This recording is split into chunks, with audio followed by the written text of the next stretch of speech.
우리가 지금 계속해서 로마서 9장, 오늘 로마서 9장의 마지막 시간인데요. 우리가 로마서 9장을 통해서 주님께서 우리에게 무엇을 확인시켜 주셨는가 하면, 여러분, 구원의 대상에 있어서는 어떤 누구도 차별이 없다라는 것을 우리에게 말씀하시면서, 다만 구원의 대상에 있어서 차별은 없지만 하나님께서 구원하시겠다, 하나님이 내가 저 사람에게 구원을 베풀겠다라고 주님이 작정하시고 계획하시는 자에게는 누구든지 구원을 베푸신다라는 이 하나님의 주권, 하나님의 높으심, 우리가 이것을 계속해서 확인하고 있었습니다. 여러분, 유대인과 이방인이라는 이 좁혀지지 않는 관계, 유대인과 이방인들은 절대 좁혀질 수 없는 이 관계 속에서 주님은 뭐라고 말씀하시냐면, 유대인이라고 해서 다 유대인이 아니다, 그리고 이방인이라고 해서 구원을 받지 못한다, 그렇지 않다라는 반전의 드라마를 이 로마서를 통해서 써내려가고 있다라는 거예요. 하나님께서 바울을 통하여 우리 가운데 말씀하시면서, 그리고 바울은 이것을 자기의 말로 하지 않고 이미 구약의 선지자들을 통하여 예언되었던 말씀, 우리가 호세아도 살펴봤고 이사야도 살펴봤습니다. 호세아와 이사야를 통하여서 이방인의 허입과 그리고 반면에 유대인들을 하나님께서 왜 그들이 구원을 실패했는가에 대해서 우리에게 지난 시간까지 말씀을 나누면서 함께 말씀을 확인했습니다. 여러분, 그런 의미에서 오늘 본문 우리가 읽었던 이 로마서 9장 30절에서 33절의 말씀은요, 9장 전체의 요약이라는 요약하는 구절이라고 우리가 이해할 수 있겠습니다. 자, 먼저 30절에서 32절을 다시 한번 읽겠습니다. 같이 읽습니다. 그런즉 우리가 무슨 말을 하리요? 의를 따르지 아니한 이방인들이 의를 얻었으니 곧 믿음에서 난 의요, 의의 법을 따라간 이스라엘은 율법에 이르지 못하였으니 어찌 그러하냐? 이는 그들이 믿음을 의지하지 않고 행위를 의지함이라 부딪힐 돌에 부딪혔느니라. 아멘. 이 말씀이 9장의 요약입니다. 다시 말씀드리면, 비록 이방인이라고 하여도 결국 그들이 의를 얻었다라는 거예요. 얻을 수 없는 그들이 구원을 얻었고 의를 얻었고, 그러나 반면에 유대인이라고 해도 여러분, 이들이 그들의 행위로는 율법에 이르지 못했다 라는 것을 우리 가운데 말씀해 주고 있는 겁니다. 다시 말하면 이 구절을 통해서 우리가 확인할 수 있는 것이, 여러분, 구원이라는 것은 이 인간이 가진 민족적 혹은 혈통적인 이런 우월성에 기인한 외부의 조건으로 이루어지는 게 아니라는 거예요. 우리가 좋은 민족에서 태어났고 우월한 민족에서 우리가 혈통을 가졌다고 해서 그것이 우리를 구원하는가 하면, 그러한 외부의 조건은 우리에게 구원을 줄 수 있는 것이 아니라는 거예요. 뿐만 아니라 우리의 행위의 열심, 우리의 노력으로 구원을 얻을 수 있는 것이 아니라, 여러분, 이방인들은 어떤 존재들입니까? 구원받을 수 없는 상황 가운데, 전혀 구원받을 수 없는 상황 가운데 있는 이방인에게 주님은요, 아무런 조건 없이 주님께서는 그들에게 구원을 베푸셨다라는 거예요. 오직 하나님의 은혜와 긍휼로 구원을 베풀어서 이 이방인들이 구원을 받게 되었다라는 것입니다. 여러분, 결국 구원은 하나님이 베푸신 은혜예요. 인간의 조건에서, 인간의 편에서의 조건이 아니라 하나님이 베푸신 전적인 은혜라는 차원에서 생각해 보면, 그런데 여러분, 우리가 지금 이 70억의 인구 가운데 70억의 인구가 다 구원을 받는가요? 그렇지는 않더라는 거예요. 지금은 70억이지만 지금까지 살아온 이 역사, 우리가 AD 이후로부터 2000년이 넘는 이 시간까지 수많은 사람들이 살고 죽었어요. 태어나고 그 다음에 죽었다라는 거죠. 그런데 그 많은 인구들 가운데 모두가 다 하나님의 구원을 받았는가 하면 그렇지 않더라는 거예요. 어떤 사람은 구원을 받고 어떤 사람은 구원을 받지 못한 자들이 생겼다라는 것입니다. 아니, 하나님께서 베푸시는 것이 은혜인데 왜 이 구원에 실패가 있냐 이 말이에요. 구원을 못 받는 사람이 생기냐라는 것입니다.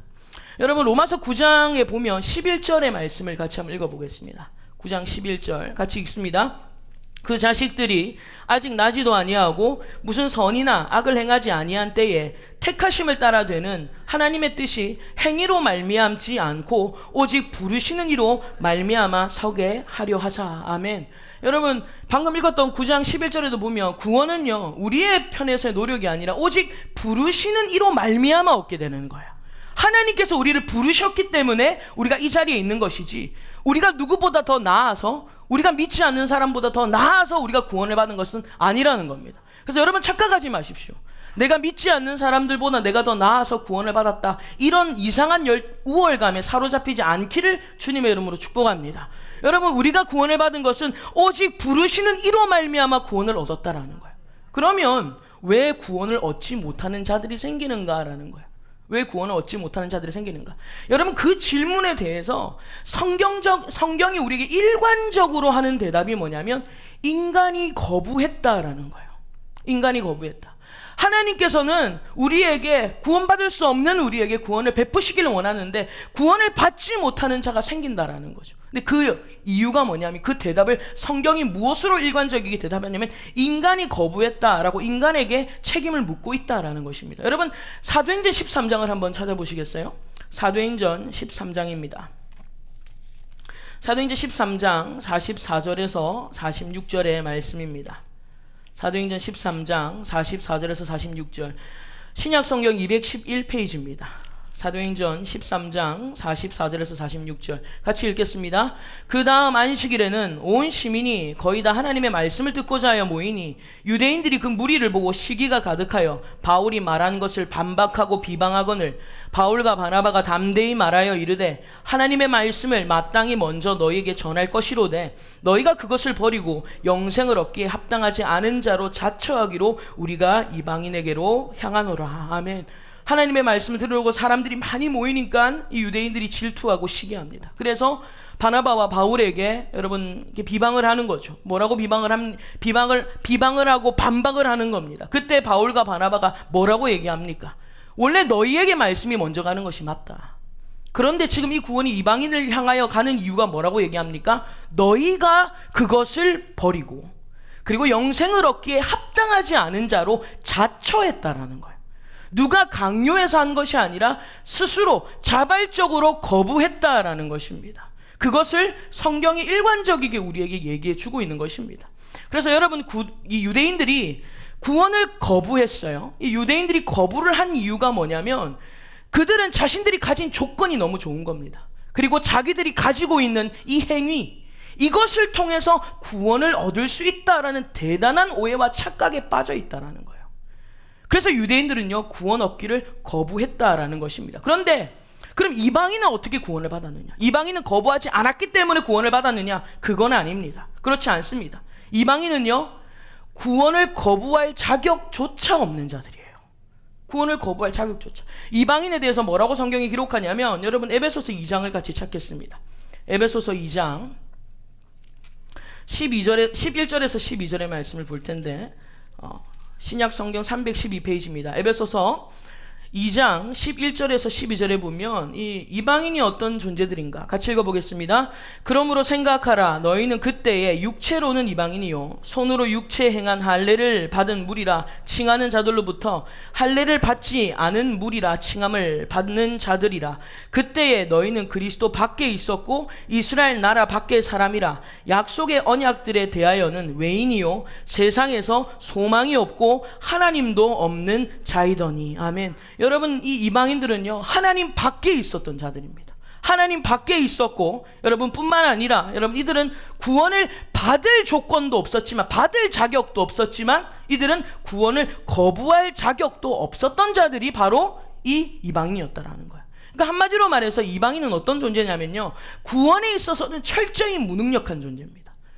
받을 수 있는 자격도 없을 뿐더러 그리고 거부할 수 있는 자격조차 없는 여러분 그러한 철저히 무능력한 존재가 이방인이었다라는 거예요. 그런데 반면에 이방인들은 이랬지만 여러분 반면에 유대인들은 어땠냐면 우리가 살펴보고 있는 9장 4절을 한번 보십시오. 로마서 9장 오늘 본문으로 돌아가서 9장 4절을 보면요 우리가 예전에 9장 초반에 이 말씀을 함께 나누었었는데 이 유대인들에게는 어떤 것이 있는지를 보십시오. 9장 4절 같이 읽겠습니다. 그들은 이스라엘 사람이라 그들에게는 양자됨과 영광과 언약들과 율법을 세우신 것과 예배와 약속들이 있고. 여러분 이스라엘은요 유대인들은요 이방인들보다 좋은 조건들을 많이 가지고 있었어요. 이들은 하나님이 택한 백성이었고요 그리고 양자됨과 그리고 그들에게는 하나님이 주신 영광과 하나님 주신 말씀과 언약과 약속이 있었다라는 거죠. 그리고 주님께서 그들에게 율법도 주셨고 예배, 제사를 드릴 수 있도록 하나님 앞에 나올 수 있는 길도 열어주셨고 하나님 많은 특혜와 많은 은혜를 여러분 이 이스라엘 사람들에게는 주셨다라는 겁니다. 그런데 주님이 주신 이 조건들로 유대인들이 아버지 앞에 나아갔는가 하면 오히려 이것이 하나님께로 하나님이 베푸신 구원을 얻는 조건에 발목을 잡는 그러한 요소가 되었다라는 거예요. 구원을 받지 못하게 하는 그러한 발목을 잡는 요소가 됐다. 그러니까 여러분 외부적으로 좋은 조건을 가지고 있다고 해서 구원을 얻는가 하면 그렇지 않다라는 거예요. 쉽게 생각하면 이렇습니다. 저는 5대째예요. 그런데 5대째 예수를 믿어왔다고 해서 신앙이 좋다, 좋은 조건을 가지고 있다고 해서 신앙이 좋다라고 말할 수 있어요? 말씀 잘 하셔야 돼요. 대답 잘 하셔야 됩니다. 제가 비록 5대로 왔지만 그 5대라는 외부의 조건이 신앙을 좋게 만듭니까? 죄송합니다. 제가 그래요. 여러분, 5대라고 해서 몇 대라고 해서 우리 가문이, 우리 집안이 다 예수 믿는 집안이라고 해서 그 자녀들이 다 예수를 잘 믿는다? 아니라는 거예요. 아무리 가문이 아무도 예수 믿지 않아도 믿음이 뜨거운 사람들이 있습니다. 있어요. 그렇죠? 여기서 아멘 크게 하시는데 그래요. 잘 먹고 잘 사세요. 여러분, 우리가 그렇다라는 거, 이 조건이 우리를 좋은 신자로, 아니면 우리를 구원을 얻게 하는 것으로 만들지 않는다라는 거예요.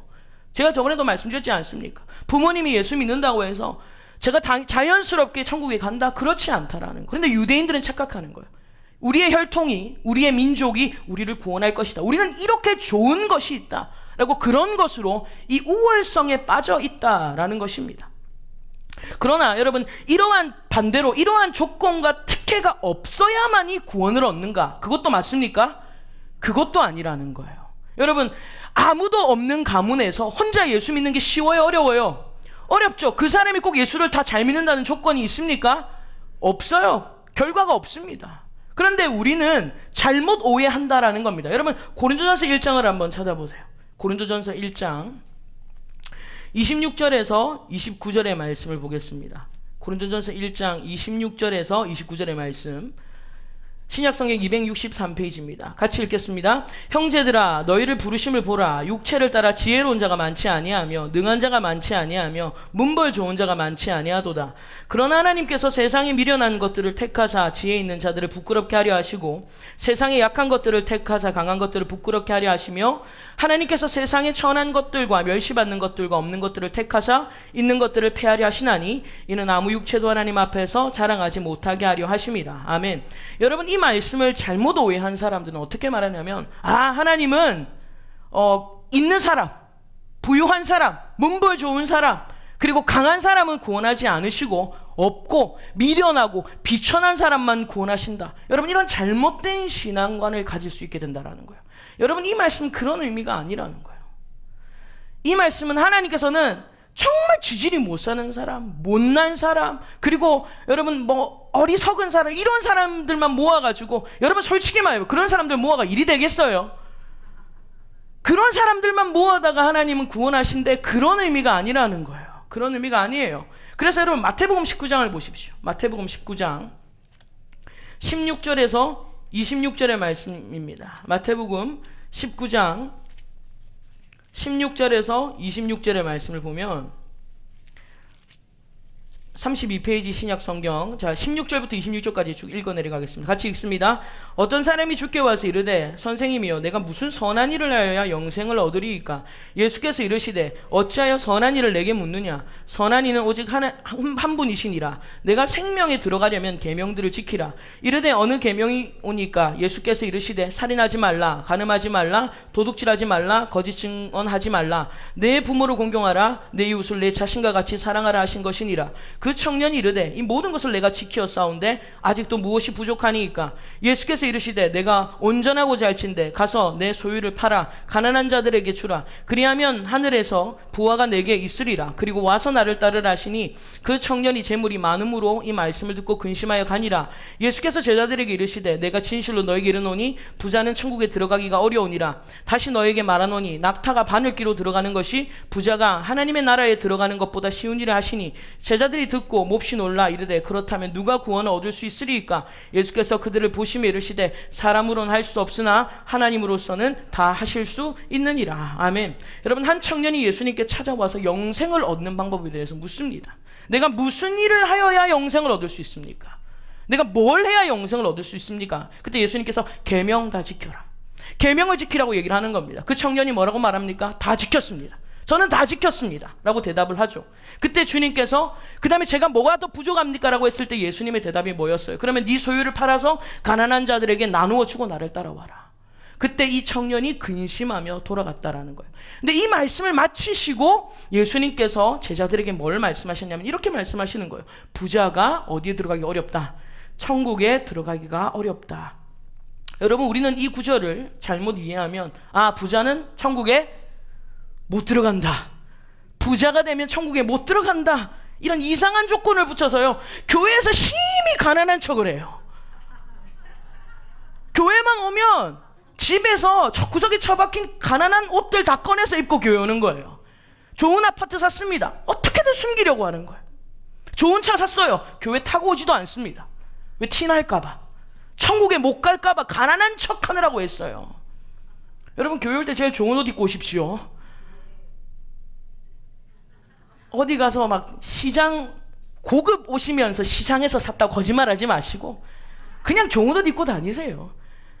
좋은 차 타고 다니시고 그러고 다니세요. 여러분, 하나님 주신 은혜들을 누리시기를 바랍니다. 제 동생 차가 퍼져가지고 이번에 교회차 빌려가지고 내려왔더라고요. 그래서 동생이 차를 사야 되는데 그래서 제가 한마디 했어요. 좋은 차 사라. 좋은 차 사라 그랬어요. 가난한 척 하려고 애를 쓰는 겁니다. 여러분, 이 말씀은 그런 의미가 아니에요. 부자가 천국에 들어가기가 힘들면요, 가난한 사람 더 힘들다는 거예요. 부자가 안 되는데 가난한 사람이 어떻게 들어갈 수 있냐라는 거. 근데 이 말씀의 핵심은요, 인간의 부의 척도를 지적하려고 하는 게 아니에요.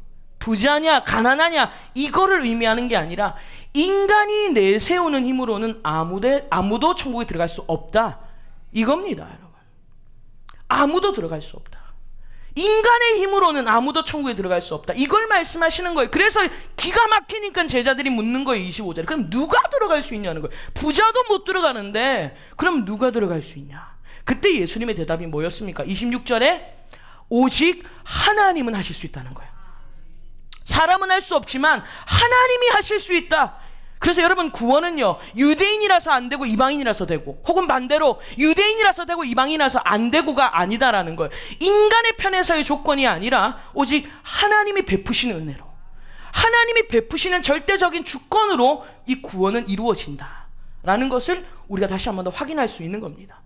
그러나 여러분, 이 인간이 구원을 얻지 못하는 이유에 대해, 인간이 구원을 얻는 것은 하나님의 은혜라고 했는데 인간이 구원을 얻지 못하는 것에 대해서는 어디까지나 성경이 계속해서 인간의 책임이다라고 얘기를 하고 있잖아요. 인간이 거부했기 때문이다. 여러분, 우리는 이 사실에 대해서 되게 억울해합니다. 되게 억울해해요. 아니, 구원받을 수 없는 자 구원해 주셨으면서, 구원받을 수 있는 자격이 없는 자들을 구원해 주셨으면서 왜 구원에 실패가 있느냐, 우리는 그렇게 하나님을 향하여서 되묻고 억울할 때가 있습니다. 예를 들어서 이런 질문하죠. 하나님은 왜 예수님을 3번 한 베드로는 용서해 주시면서 왜 가룟 유다 용서 안 해 주십니까? 그리고 우리는 이런 질문합니다. 살인자 모세는 썼으면서 왜 바로를 버리셨습니까? 여러분, 우리는 이런 의문들을 제기합니다. 그리고 하나님의 주권에 도전하면서 흠집을 내려고 할 때가 있다는 거예요. 아마 이런 질문들 여러분들 다 한 번씩은 하셨을 거예요. 한 번씩은 내 입으로 안 내뱉었다 뿐이지 아마 마음속으로 다 한 번쯤은 하나님이 불공평하시다라고 생각했을 거라는 거예요. 그리고 설령 모세, 가룟 유다 이런 거는 다른 사람이라고 쳐도 우리 가까운 가족들이 예수를 믿지 않고 죽음을 맞이했을 때, 여러분 사랑하는 부모님이, 사랑하는 친척들이 만약에 예수를 안 믿고 죽음에 직면하는 것을 여러분 봤을 때 안타까움이 들어요, 아니면 꼬셔요? 대답 잘 하셔야 돼요. 아무리 추석 이후라고 그렇게 하시면 안 됩니다. 여러분, 우리가 가족들이 예수 안 믿고 이렇게 죽는 걸 보면 얼마나 안타까운 마음이 드는지 몰라요. 그래서 하나님 앞에 어떻게 얘기합니까? 하나님, 저도 자격 없잖아요. 저도 자격 없는데 왜 저는 구원해 주셨으면서 저들은 구원해 주시지 않습니까? 이런 슬픔에 잠길 때가 있다라는 거예요. 그래서 하나님을 향하여 불공평하다라고 말할 때가 있다라는 겁니다. 사실 우리가 로마서 9장을 보고 있는데 로마서 9장 1절에서 3절에 나오는 바울의 고백도 그런 안타까운 마음에서 하는 고백이었어요. 여러분, 다시 한 번 더 본문으로 돌아가 보세요. 로마서 9장 1절에서 3절의 말씀을 같이 한번 읽어보겠습니다.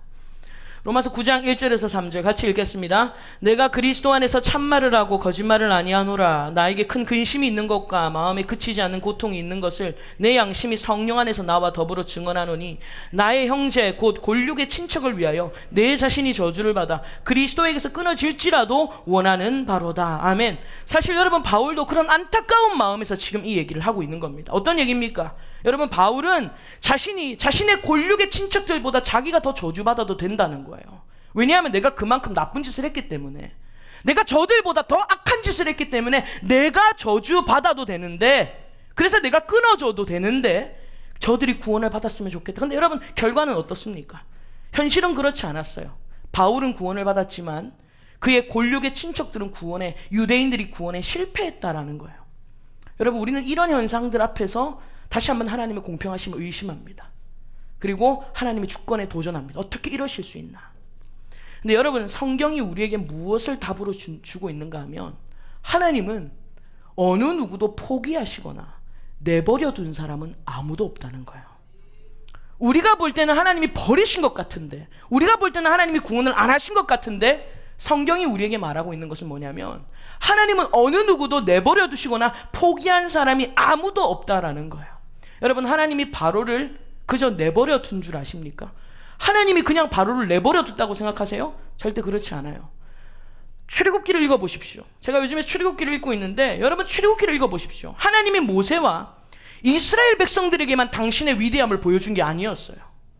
하나님은 이스라엘과 그리고 모세에게만 보여준 게 아니라 똑같이 바로에게도 보여주셨다, 이 말이에요. 하나님의 위대하심을, 하나님의 그 무한하신 능력을 바로에게도 똑같이 보여주시면서 그에게 기회를 주셨다라는 것입니다. 그래서 제가 출애굽기 읽으면서 진짜 하나님께서 오래 참으시는구나, 하나님께서 기회를 많이 주셨구나라는 것을 확인할 수 있었습니다. 여러분, 가룟 유다 어떻습니까? 하나님 가룟 유다를 그냥 버렸습니까? 버리려고 채용했어요? 그렇지 않다라는 거예요. 여러분, 가룟 유다에게도 동일한 기회를 주셨어요. 주님의 심지어 제자가 되는 자리도 주셨고요, 그리고 제자들과 동일하게 3년을 가르치고 3년을 기다리시면서 그들과 동일하게 똑같은 은혜를 제공하셨다라는 거예요. 여러분, 이처럼 하나님은 저마다의 간섭과 경고가 있습니다. 하나님께서 각자 여러분에게, 그리고 이 땅에 있는 모든 인류들에게 하나님께서는 저마다의 간섭과 경고를 하셨다라는 거예요. 어떻게 알 수 있습니까? 하나님은 심지어 자신의 아들도 아끼지 않고 우리에게 주셨어요. 그런데 아들을 이 땅에 주실 때 뭐라고 말씀하십니까? 나는 영광교회 백성을 위해서 예수님을 보낸다. 아니잖아요. 하나님은 이 땅에 예수님을 보낸 이유가 뭐냐면 온 인류의 죄 때문이에요. 우리가 지금 TV에 보면 막 말도 안 되는 살인자들 등장하잖아요. 요즘에 그 여자분 한 분 계시잖아요. 머리 계속 이만큼 내려가지고 얼굴 공개하라고 지금 난리가 나요. 여러분, 우리가 그런 살인자들 보면 막 속에서 막 분이 일어나고 화가 일어나지만, 그러나 여러분, 한 가지 분명히 아셔야 되는 것은 하나님은 그 사람을 위해서도 돌아가셨다는 거예요. 아멘이 안 나올 줄 알았어요. 여러분, 예수님은 그런 사람들을 위해서도 돌아가셨다라는 거예요. 모든 인류에게 동일한 은혜와 기회를 제공하셨다라는 것을 성경은 우리에게 분명히 말하고 있습니다. 그런데 여러분, 오늘 본문에서 바울이 뭘 얘기하냐면, 이 구원에 있어서 이방인들은 이것을 믿었다라는 거예요.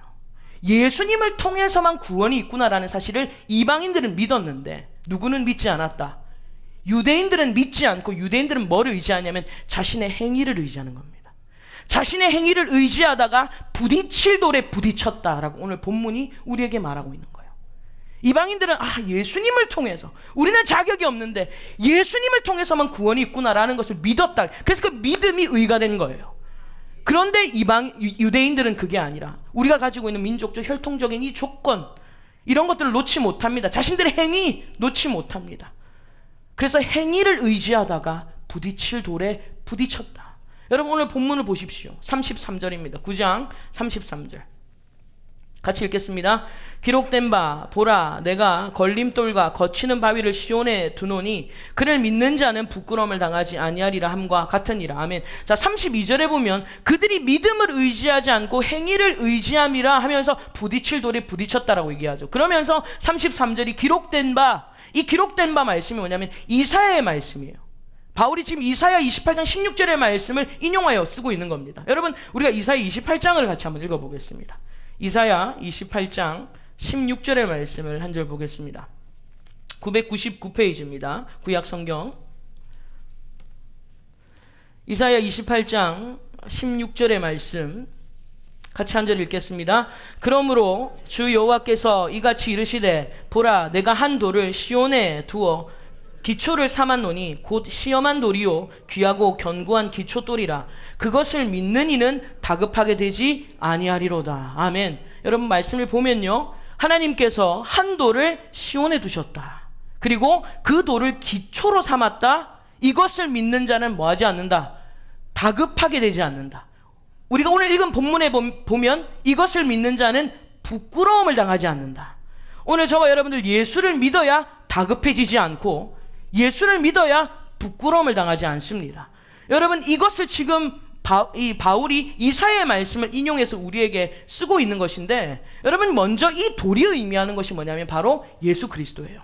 이 돌이 의미하는 것이 예수 그리스도인데, 결국 구원이라는 것은 예수 그리스도를 믿음으로 얻는다라는 거예요. 다른 조건이 아니라 예수 그리스도를 믿어야 구원을 얻게 된다는 것인데, 그러면 과연 예수님을 믿는다는 게 어떤 의미냐라는 거예요. 예수님을 믿는다. 예수님을 믿는다라는 게 어떤 의미인가? 오늘 우리가 그것을 성경에서 좀 구체적으로 살펴보고자 하는 겁니다. 여러분, 유대인과 이방인이 구원이 갈려집니다. 이 갈려지는 이유가 뭐라 그랬어요? 유대인들은 예수 그리스도를 믿었지만, 반면 이방인들은 예수 그리스도를 믿었지만 유대인들은 자신의 무엇을 의지합니까? 행위를 의지하면서 이 구원이 갈리워지는 것을, 여러분 우리가 그것을 보게 되는데, 마태복음 21장을 우리가 같이 한번 보겠습니다. 예수님을 믿는다라는 것이 어떤 의미인가? 자, 마태복음 21장에 보면 마태복음 21장에는 크게 이제 비유가 나오는데요. 21장 23절부터 우리가 보겠습니다. 23절부터 32절까지 같이 읽겠습니다. 36페이지 신약성에 같이 읽습니다. 예수께서 성전에 들어가 가르치실새 대제사장들과 백성의 장로들이 나와 이르시되 내가 무슨 권위로 이런 일을 하느냐? 또 누가 이 권위를 주었느냐? 예수께서 대답하시되 나도 한 말을 너희에게 물으리니 너희가 대답하면 나도 무슨 권위로 이런 일을 하는지 이르리라. 요한의 세례가 어디로부터 왔느냐? 하늘로부터냐? 사람으로부터냐? 그들이 서로 의논하여 이르되 만일 하늘로부터라 하면 어찌하여 그를 믿지 아니하였느냐 할 것이요, 만일 사람으로부터라 하면 모든 사람이 요한을 선지자로 여기니 백성이 무섭다 하여 예수께 대답하여 이르되 우리가 알지 못하노라 하니 예수께서 이르시되 나도 무슨 권위로 이런 일을 하는지 너희에게 이르지 아니하리라. 그러나 너희 생각에는 어떠하냐? 어떤 사람에게 두 아들이 있는데 맏아들에게 가서 이르되 예 오늘 포도원에 가서 일하라 하니 대답하여 이르되 아버지 가겠나이다 하더니 가지 아니하고, 둘째 아들에게 가서 또 그와 같이 말하니 대답하여 이르되 실소이다 하였다가 그 후에 뉘우치고 갔으니 그 둘 중에 누가 아버지의 뜻대로 하였느냐? 이르되 둘째 아들이니이다. 예수께서 그들에게 이르시되 내가 진실로 너희에게 이르노니 세리들과 창녀들이 너희보다 먼저 하나님의 나라에 들어가리라. 요한이 의의 도로 너희에게 왔거늘 너희는 그를 믿지 아니하였으되 세리와 창녀는 믿었으며 너희는 이것을 보고도 끝내 뉘우쳐 믿지 아니하였도다. 아멘. 여러분 이 말씀을 통해서 예수님께서 한 가지 비유를 하죠. 예수님의 권위를 가지고 예수님을 향하여 비방하며 권위에 도전하는 자들을 향하여 주님께서 한 가지 비유를 하시는 겁니다.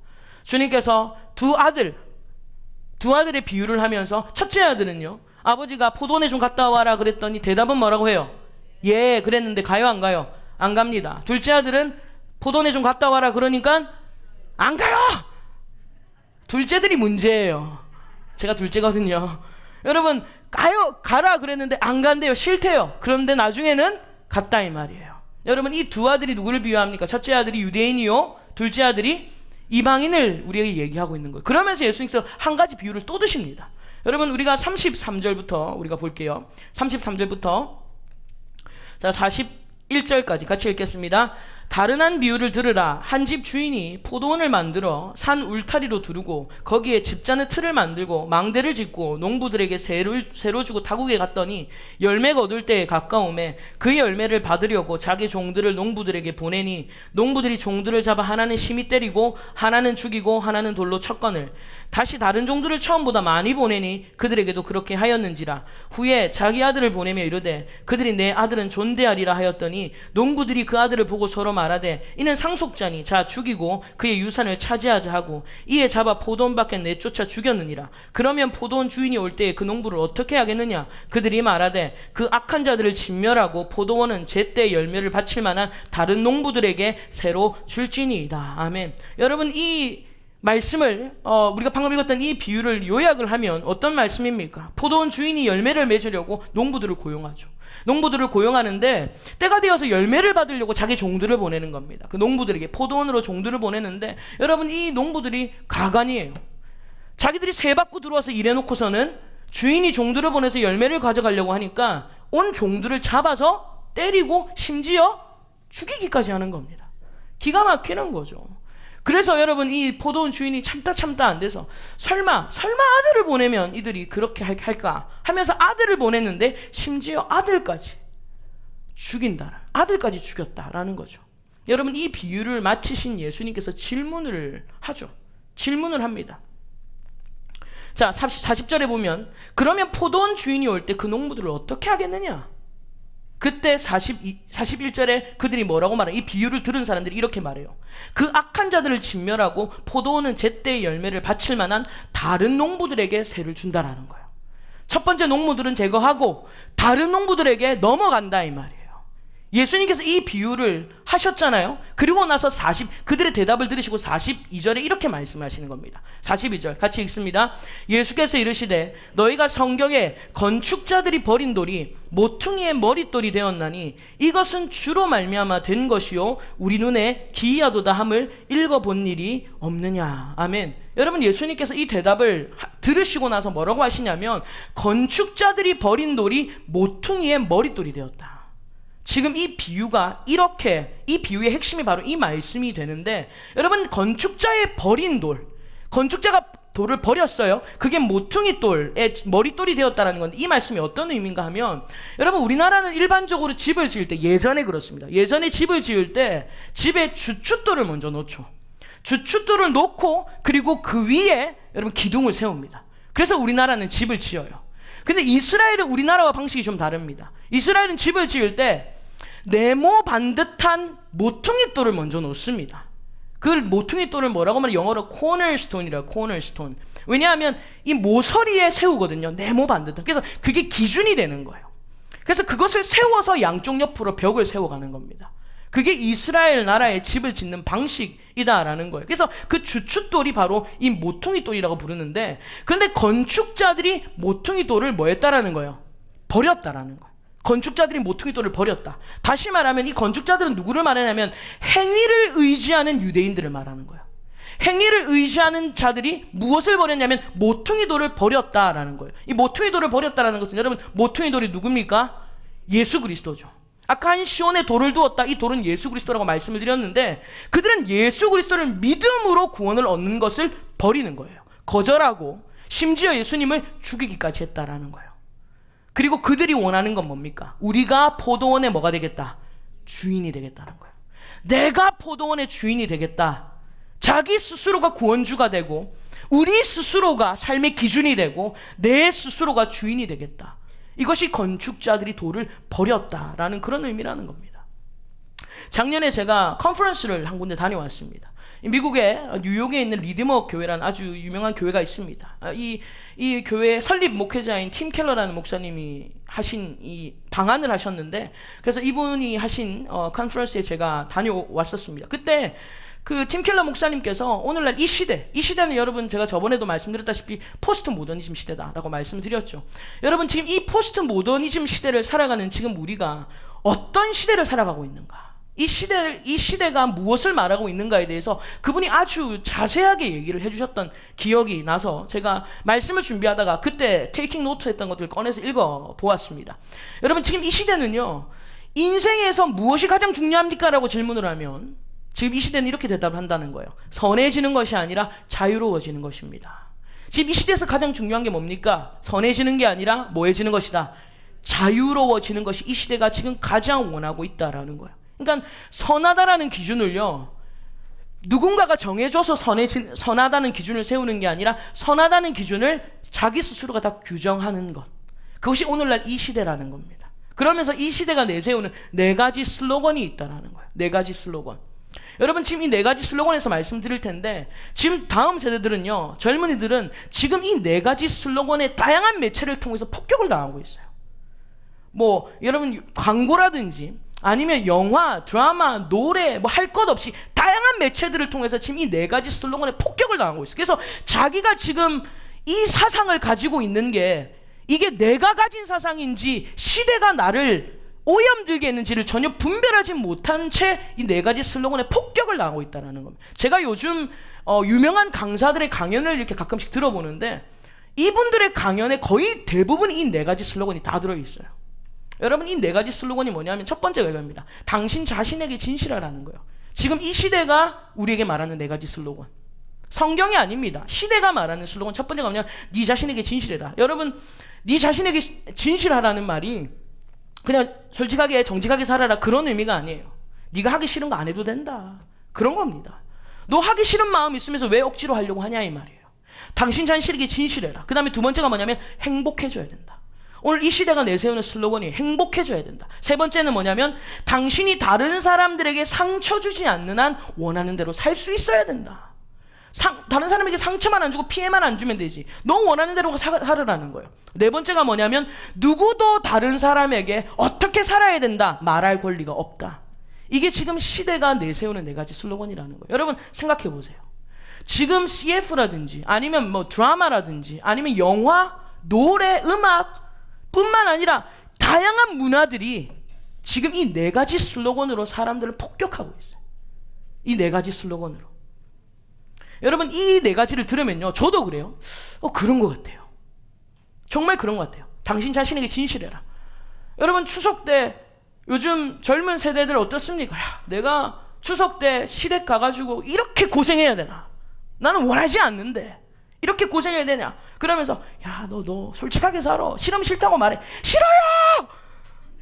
시댁 가기 싫어요! 이러면서 이제 그냥 해외로 다 여행 가는 거죠. 당신 자신에게 진실하라 이렇게 하는 겁니다. 그 다음에 행복해져야 된다. 당신이 다른 사람들에게 상처 주지 않는 원하는 대로 살아라. 아무도 너의 삶이 이렇다 저렇다 말해서는 안 된다. 여러분 이런 것들이 오늘날 젊은이들을 물들이는 겁니다. 여러분 그래서 사실 이 젊은이들에게 갈수록 복음 전하기가 힘들어요.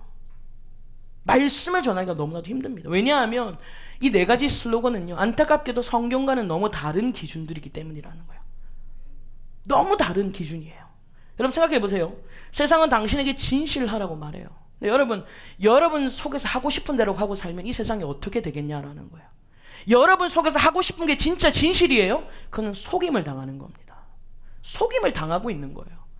그런데 그것이 진실이라고 세상은 얘기를 하는 거예요. 여러분 성경은 인간은 절대 진실해질 수 없다라고 얘기를 합니다. 우리는 죄인이기 때문에 우리가 어떻게 진실해질 수 있습니까?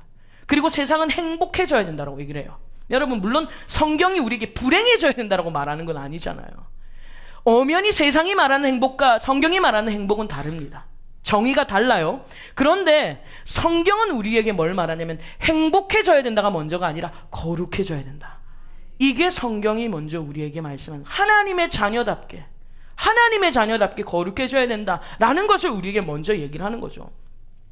저의 개인적 견해이긴 하지만 저는 이렇게 생각해요. 오늘날 가정이 자꾸 깨어지는 이유가 뭐냐면 행복이라는 기준을 갖기 시작해서부터다. 행복이라는 기준. 가정이 자꾸 깨어지고 무너지는 이유가 행복이라는 기준이 생기면서부터예요. 왜냐하면 행복은 상대적입니다.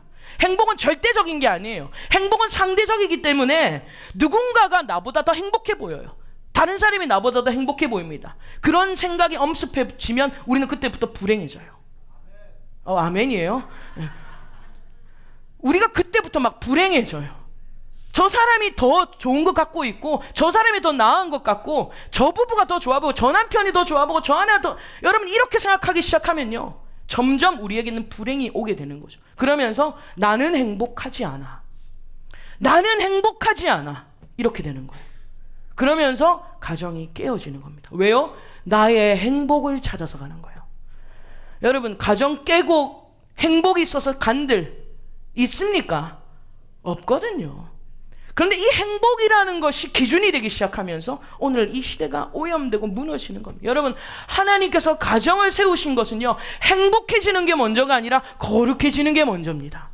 가정은 거룩을 위해서 세워가는 거지 하나님의 나라를 위하여 세워가는 거지 그냥 우리 먹고 마시고 잘 먹고 잘 살고 행복해지기 위해서만 사는 게 가정은 아니다라는 거예요. 여러분 에베소서 5장을 한번 찾아보세요. 에베소서 5장 22절부터 25절까지 같이 읽겠습니다.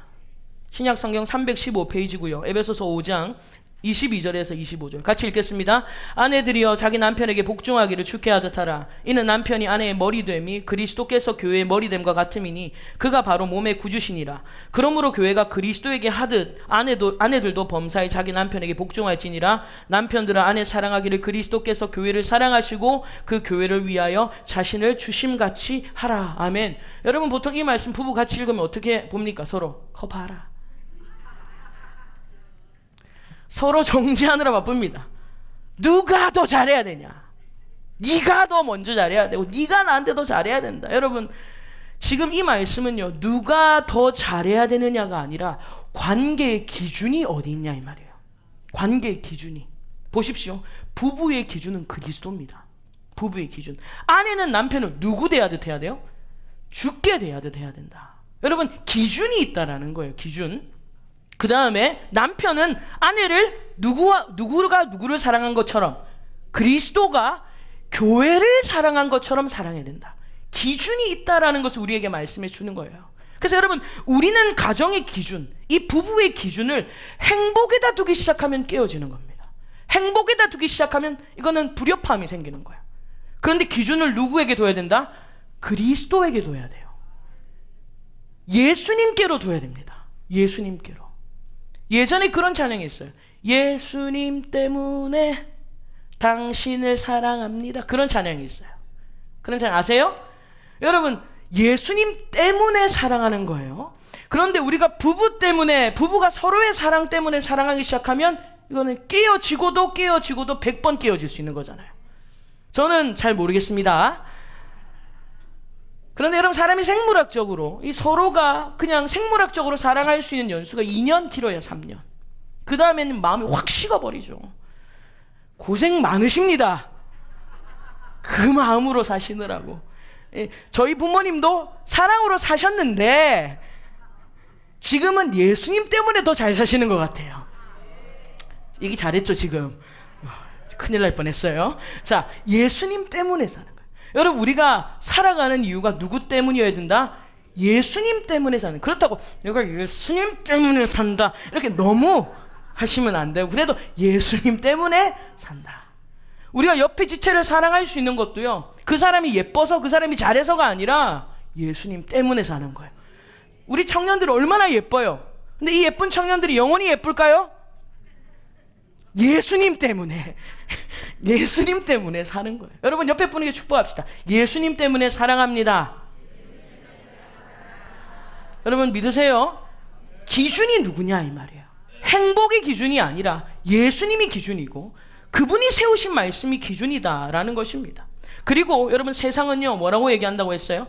당신이 다른 사람에게 상처를 주지 않는 한, 네가 다른 사람에게 피해를 주지 않는 한 네가 원하는 대로 살 수 있어야 된다. 그러면서 동시에 누구도 다른 사람에게 어떻게 살아야 되는지 말할 권리가 없다. 세상은 이렇게 얘기해요. 여러분 세상은 점점 도덕적 기준이 자기 자신이 됩니다.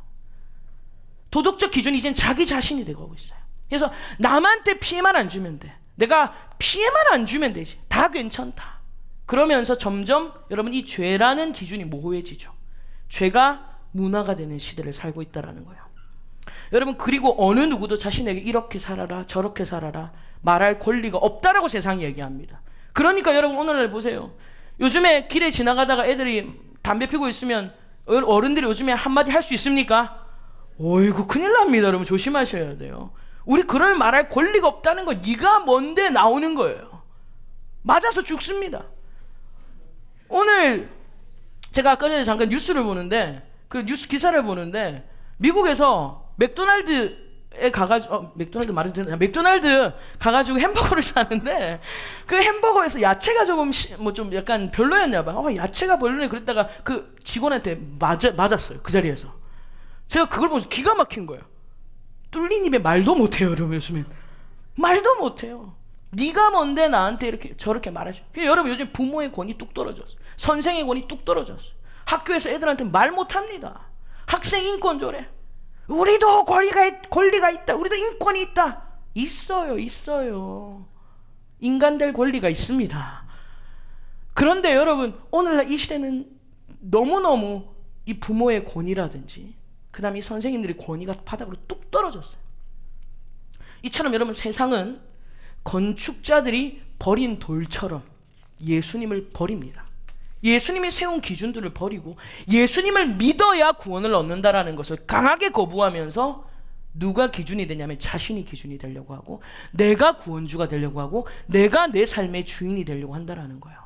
여러분, 믿음이라는 것은요, 예수님을 삶의 모퉁이로 세우는 겁니다. 예수님의 삶의 기초석으로 세우는 것입니다. 예수님 때문에 사는 거예요. 예수님이 기준이 되셔야 그 위에 집을 지어야 흔들리지 않습니다. 무너지지 않아요. 그런데 행위를 의지하는 자들은요, 예수님을 거부하고 내가 내 삶의 주인이다, 내가 내 삶의 구원주다, 내가 내 삶의 기준이다 라고 말하는 거죠. 여러분, 그러한 시대 가운데 우리가 마지막으로 성경 한 구절 찾겠습니다. 사도행전 4장입니다. 사도행전 4장 1절부터 우리가 볼 텐데, 사도행전 4장 1절부터 11절까지 같이 읽겠습니다. 192페이지 신약 성경 같이 읽습니다. 사도들이 백성에게 말할 때에 제사장들과 성전 맡은 자와 사두개인들이 이르러 예수 안에 죽은 자의 부활이 있다고 백성을 가르치고 전하면 싫어하여 그들을 잡음에 날이 이미 저물었으므로 이튿날까지 가두었으나 말씀을 들은 사람 중에 믿는 자가 많으니 남자의 수가 약 5천이나 되었더라. 이튿날 관리들과 장로들과 서기관들이 예루살렘에 모였는데 대제사장 안나스와 가야바와 요한과 알렉산더와 및 대제사장의 문중이 다 참여하여 사도들을 가운데 세우고 묻되 너희가 무슨 권세와 누구의 이름으로 이 일을 행하였느냐. 이에 베드로가 성령이 충만하여 이르되 백성의 관리들과 장로들아, 만일 병자에게 행한 착한 일에 대하여 이 사람이 어떻게 구원을 받았느냐고 오늘 우리에게 질문한다면 너희가 모든 이스라엘 백성들은 알라. 너희가 십자가에 못 박고 하나님이 죽은 자와 가운데서 살리신 나사렛 예수 그리스도의 이름으로 이 사람이 건강하게 되어 너희 앞에 섰느니라. 이 예수는 너희 건축자들의 버린 돌로서 집 모퉁이의 머릿돌이 되었느니라. 아멘. 여러분, 지금 베드로와 요한이 예수 그리스도를 전하고 그 다음에 그 예수 그리스도의 이름, 나사렛 예수 그리스도의 이름으로 병자를 일으켜 세우고 이 일들로 말미암아서 여러분 성전의 제사장들, 장로들, 서기관들이 그들을 향하여서 여러분 지금 너희가 대체 무슨 권한으로 너희가 지금 이런 일을 하느냐 라고 물을 때 베드로가 성령 충만하여 얘기하는 게 뭡니까? 나사렛 예수 그리스도의 이름의 능력이다. 나사렛 예수 그리스도의 이름의 능력이다 라는 걸 내세우면서 11절에 뭐라고 말합니까? 이 예수는 너희 건축자들이 버린 돌이다.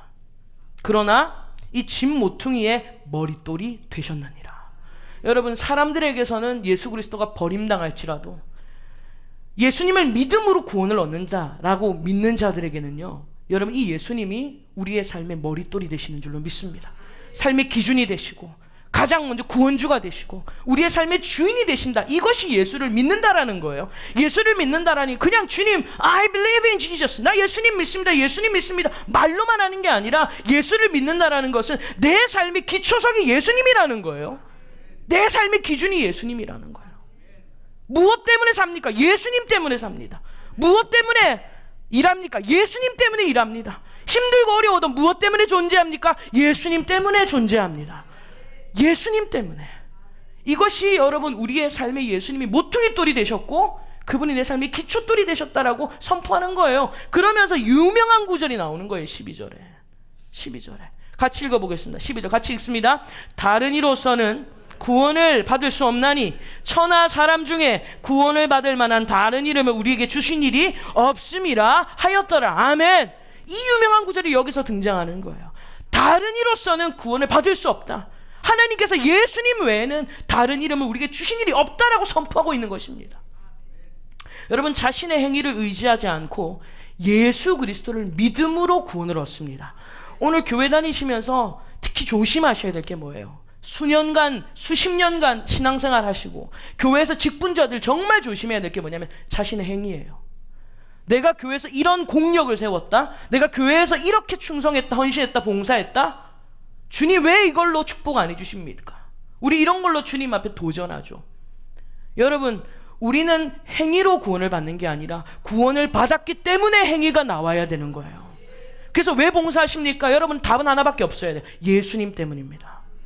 여러분, 왜 이렇게 힘들어도 일주일 내내 회사에서 힘들게 고생하시고 그래도 마치고 제자 올려놓으시고 그리고 교회에서 헌신하시고 봉사하시고 이유가 뭐예요? 물으면 제가 좀 잘났죠.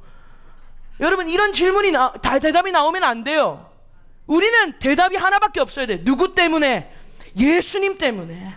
예수님 때문에, 오직 예수님 때문이다라는 거예요. 여러분, 예수님 외에는 우리에게 구원의 길이 없습니다. 예수님을 말미암지 않고는 아버지 앞에 설 자도 없고 하나님께로 나아갈 수도 없다라는 거예요. 그래서 오늘 아침에도 우리가 찬송가 488장 이 몸의 소망 무언가, 이 가사를 보면요, 이 몸의 소망 무언가 우리 주 예수뿐일세. 우리 주 예수밖에는 믿을 리 아주 없도다. 여러분, 시대가 내세우는 슬로건에 속지 마세요. 근데 여러분, 그렇다고 해서 조심해야 될 게, 이 시대가 이런 것들을 조장하고 이런 것들로 사람들의 마음을 산다고 해서 무조건 그 앞에서 너희 다 잘못됐어 라고 이렇게 강요하시면 안 됩니다. 시대에 맞게 접근을 하셔야 돼요. 복음을 전할 때 무조건 여러분 베드로처럼 성령 충만하지도 않으면서 가가지고 다른 이로서는 구원을 맞아 죽습니다, 맞아 죽어요, 맞아 죽으면서 나 순교다, 그러시면 안 돼요. 여러분, 그건 미련한 거예요. 미련한 거예요. 지혜롭게 복음을 시대에 맞게 우리가 다가가야 될 필요는 있다라는 것입니다. 그러나 중요한 것은 여러분, 우리에게는 예수님만 남아야 돼요. 예수님만 붙잡아야 되고 우리의 모든 인생이 예수님으로 귀결돼야 될 줄로 믿습니다.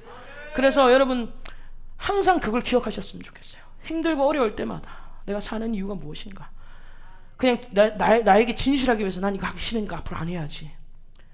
여러분, 그건 진실한 게 아니에요.